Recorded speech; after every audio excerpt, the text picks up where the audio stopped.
Abra sua Bíblia no livro de Juízes, por favor, capítulo 13.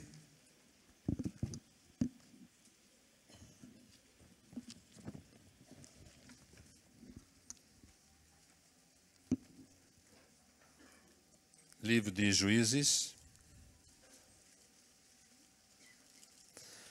capítulo 13, de 1 a 5. Há uma série que eu estou preparando em cima da vida de Sansão. Nós começamos no domingo passado. Então, hoje pela manhã, eu quero trazer toda a igreja até onde nós chegamos e depois acrescentar, dentro do meu tempo, um tópico apenas. No capítulo 13, você percebe no versículo número 1 que o povo de Israel estava nas mãos dos filisteus por um período de 40 anos. Então, Deus agora vai usar uma família. Aí está no verso número 2. O homem, chefe da família, chamava-se Manoé. Manoá. Não é Manoé, é Manoá. A esposa era estéril. Então, o verso 3 diz que um anjo chega e traz uma mensagem: você vai ganhar um filho. E o verso 4 diz para ele quais são os critérios quanto àquilo que ele deve beber para evitar confundir a sua missão com o poder do álcool e o poder do espírito. Verso 4.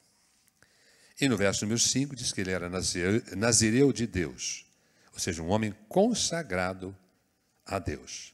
Essas características da vida de Sansão, então resumidas: ele vem de uma mãe estéril, que ouviu a palavra de Deus, gerou um filho, que ela não poderia gerar se não fosse por um milagre.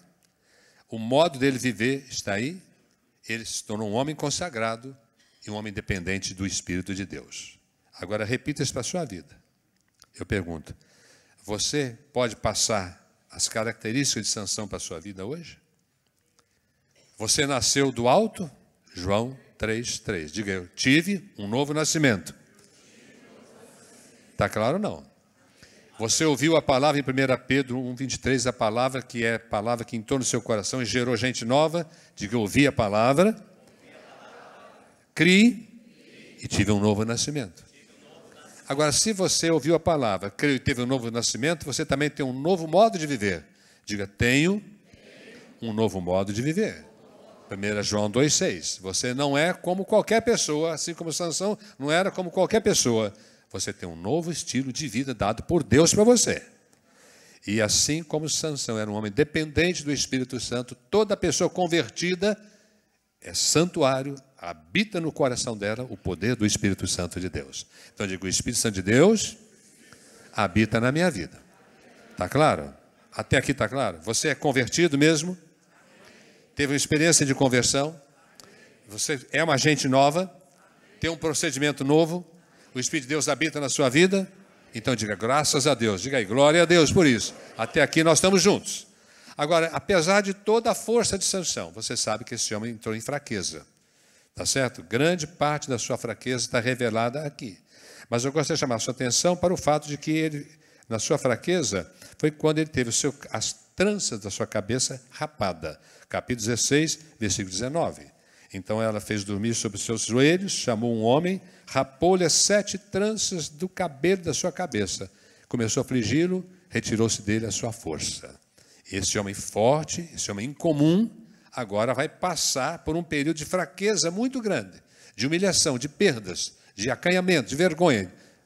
Sansão passou por esse período de fraqueza espiritual. Então a gente pergunta assim: o que é que levou este homem a ter essas fraquezas? Quais são os tipos de fraquezas que põem a gente no chão, tira a nossa fé, tira o nosso ânimo? Então, assim como na vida de Sansão, 7 tranças representavam a força dele, que foram cortadas. Então eu pesquisei esse texto, esse livro, esta história, para chamar a sua atenção e a minha atenção para 7 tipos de procedimento, de pecados, independente dos milhares de outros tipos, mas 7 tipos de pecados na vida de Sansão, correspondendo a 7 tranças na sua cabeça, foram cortadas. Esses pecados cortam a sua força, diminui sua fé, põe você humilhado, põe você na fraqueza. E nós queremos examinar essas fraquezas, queremos examinar essas forças erradas, para que você as saiba, esteja atento e as vença em nome de Jesus. Então, a primeira que nós mencionamos no domingo passado foi a prostituição. Está em Juízes, capítulo 16, primeiro versículo. Então, você percebe que Sansão foi um homem que prostituiu. E nessa maneira de viver, mesmo sendo um homem forte, de um poder incomum, mas a prostituição colocou no chão. Então, a prostituição é errada quando você é casado e tem uma parceira sexual que não seja sua esposa, que não seja seu marido. A prostituição é pecado para o jovem que está namorando. A prostituição é pecado para qualquer um de nós, nos nossos pensamentos, nos nossos olhos, na nossa maneira de conversar. A prostituição derruba qualquer um de nós. Então, você tem que entender que o seu corpo é templo do Espírito de Deus.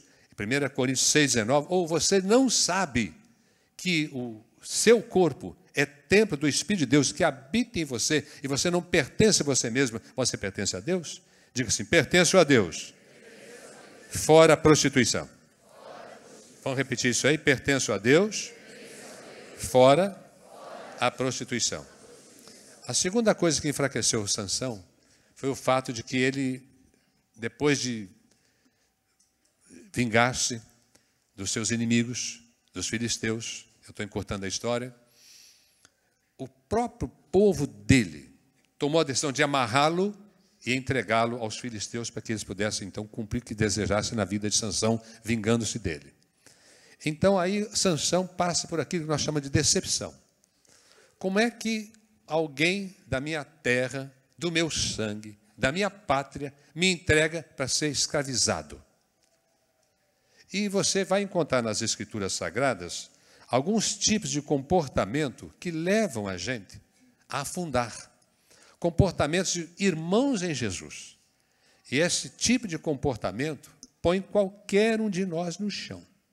Nós enfraquecemos e perdemos a nossa fé. Não é só a vida da prostituição, mas essa vida de decepção com os irmãos que pertencem a Cristo Jesus. Eu separei, segundo a Timóteo 4, tem latoeiro. Eu não vou descrever hoje o que significa cada uma dessas. Depois você tem em Eclesiastes 5, os tolos. Você tem em Provérbios 6,19, as testemunhas falsas. Você tem em Gálatas capítulo 1, os inquietadores. E você tem essas pessoas, o latoeiro, o tolo, a testemunha falsa, o inquietador. Em Atos capítulo 23, verso 3, você tem uma das piores decepções na vida cristã. É quando você espera que um irmão veterano na fé ajude você a ir para frente, ele traz situações, comportamentos difíceis, errados, que acabam atropelando o processo de crescimento da vida dos novos. O novo está sempre esperando uma conduta bonita de nós, que somos mais velhos na fé. E muitas das vezes nós atrapalhamos o novo a crescer. E na Bíblia, Paulo chama essa atitude de parede branqueada. Tem cara de bom, mas não se comporta como bom. O miolo está errado. Como é que vai o miolo do seu coração? Então, essas 5 áreas da vida que atrapalharam muita gente nas igrejas de Cristo e atrapalham também no dia de hoje. Mas para eu ficar pelo menos 5 minutos ou 4 minutos na mensagem de hoje, eu gostaria que chamasse a sua atenção para o terceiro pecado que derrubou Sansão. Você abre a sua Bíblia, por gentileza. Terceiro pecado que derrubou Sansão. Pelo menos você vai poder conhecer. Capítulo 14, Juízes capítulo 14, você tem o casamento dele. E você sabe que no casamento havia um costume, que está no verso número 12, de propor um enigma. Quem conseguisse decifrar o enigma poderia receber uma grande recompensa. E aí Sansão estipula, eu darei lençóis, 30, e darei também 30 mudas de vestes, se vocês descobrirem o enigma que eu vou propor. Então, quando Sansão vai casar e propõe esse enigma, ninguém consegue descobrir o que era. Então, os filisteus começaram a conversar com a esposa, com a noiva dele. Tem que descobrir, nós temos que saber o que é o enigma, o que significa isso. Enfim, apertando dali, apertando daqui, ela acabou convencendo a contar o segredo da sua força, o segredo do seu enigma. Os filisteus descobriram, Sansão ficou tremendamente violento com o fato do povo filisteu ter conversado com a mulher dele, ou com a sua noiva, com a sua pretendente ao casamento, até descobrir o segredo do enigma que foi proposto aqui no verso número 12. Então, agora, você percebe o que acontece. No verso número 19, capítulo 14, verso 19, olha só. O Espírito do Senhor possantemente se apossou dele, desceu os Asquelonitas, matou deles 30 homens, tomou suas vestes, deu a mudas das vestes aos que declararam o enigma, porém, note bem, acendeu-se a sua ira e subiu à casa de seu pai. Agora Sansão está irado. E no versículo número 7, capítulo 15, versículo número 7, você tem sua Bíblia, leia comigo. Então, lhes disse Sansão, assim haveis de fazer? Pois, havendo-me vingado eu de vós, então cessarei. Vamos ler de novo, capítulo 15, versículo 7. Vamos lá. Então, lhes disse Sansão, assim haveis de fazer? Pois, havendo-me vingado eu de vós, então cessarei. Então, espírito de vingança.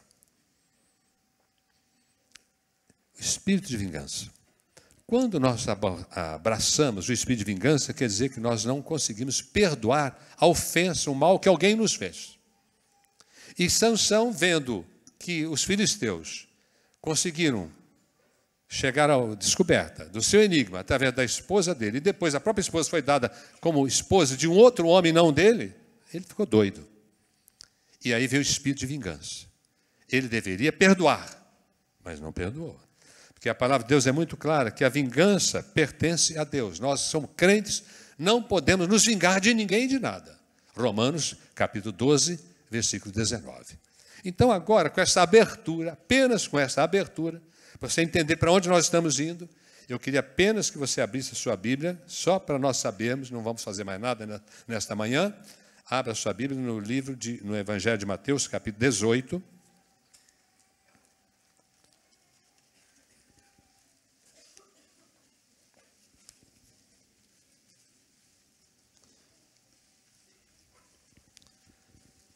Capítulo 18, 23 a 34. Mateus 18, 23 a 34. Também não vamos ler. Vamos mencionar algumas coisas para você nesta manhã. Observe no versículo número 23, Mateus 18, 23 a 34. Observe o versículo número 23. Começou a fazer contas, apresentou-lhe um que devia 10.000 talentos, ou seja, 2.400.000 libras de dívida. E essa dívida não podia ser paga. Então, o homem devedor teria que entregar a sua esposa e seus filhos para pagar a dívida, uma vez que ele não tinha dinheiro para resgatá-la.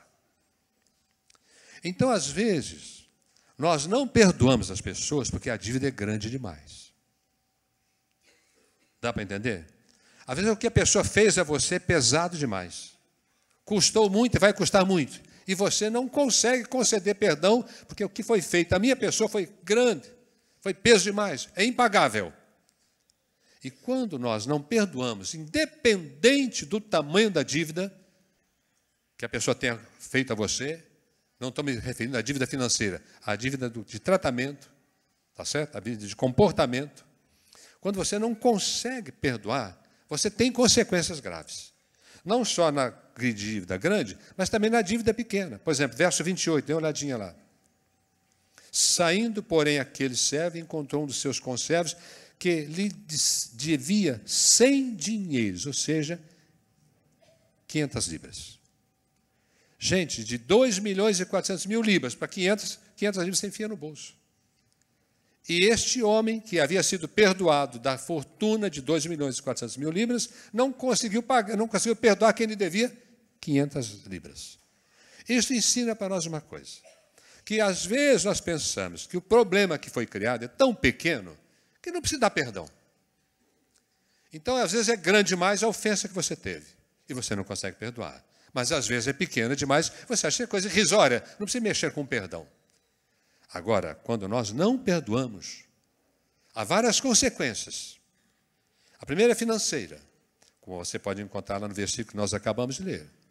Agora, a esposa, os filhos serão pegos, então a família recebe fardos, sofrimentos, pesos, porque existe falta de perdão no caminho. E o pior de tudo na sua vida financeira, você observe aqui no final desta colocação de Jesus, versículo número 33, versículo número 34. Indignado, seu senhor entregou este homem aos atormentadores até que pagasse tudo o que devia.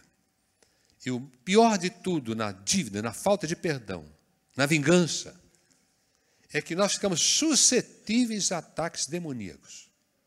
Olha só. O demônio não vai entrar no seu coração, se você for crente. Diga amém, por favor. Amém. Mas que vai perturbar a sua vida, vai. Vai perturbar você em casa, vai perturbar você no trabalho, vai perturbar você na igreja. Você não vai compreender o que está acontecendo, até que você detecte que você tem uma dívida a ser resgatada. Você precisa dar perdão a alguém. Seja algo grande, seja algo pequeno. Só o perdão liberta. Amém? Vou parar aqui, vou contar uma historinha que eu já contei muitas vezes aqui na igreja. Eu fui pastor de uma diaconisa no interior de São Paulo. O pai dela vinha de uma das suas fazendas tratar do coração na cidade. O médico que cuidava do pai dela era presbiteriano. E ele disse para a filha que o pai estava com câncer no estômago, não era a área para ele tratar.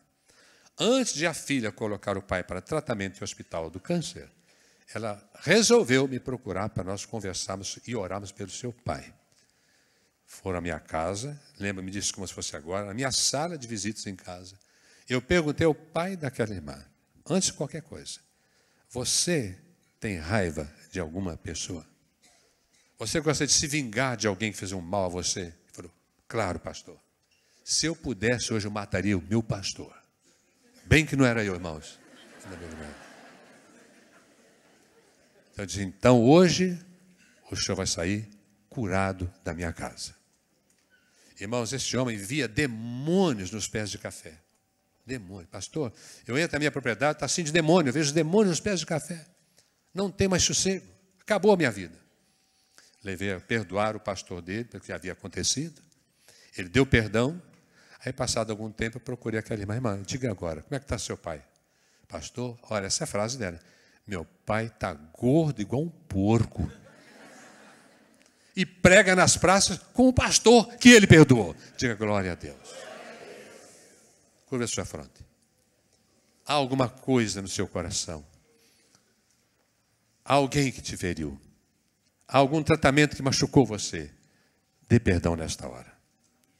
Se você passa por uma situação difícil de perdoar, ou passa por uma situação fácil de perdoar, precisa perdoar.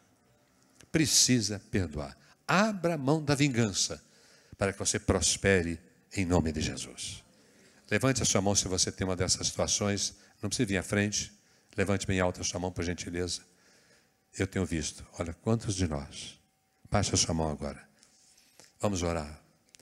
Diga lá no seu coração, Senhor Deus e Pai, diante do Senhor e da Tua palavra, eu tenho visto como que a vingança é perigosa. A Tua palavra nos diz, minha é a vingança, diz o Senhor. E nesta hora, em nome de Jesus, eu abro mão da vingança. Eu concedo perdão à pessoa que tanto me prejudicou. Eu concedo perdão à pessoa que me prejudicou de uma forma pequenina. Mas eu faço isso no temor de Deus. Concedo perdão. Abro mão da vingança. Faça esta oração em nome de Jesus Cristo. Amém, igreja?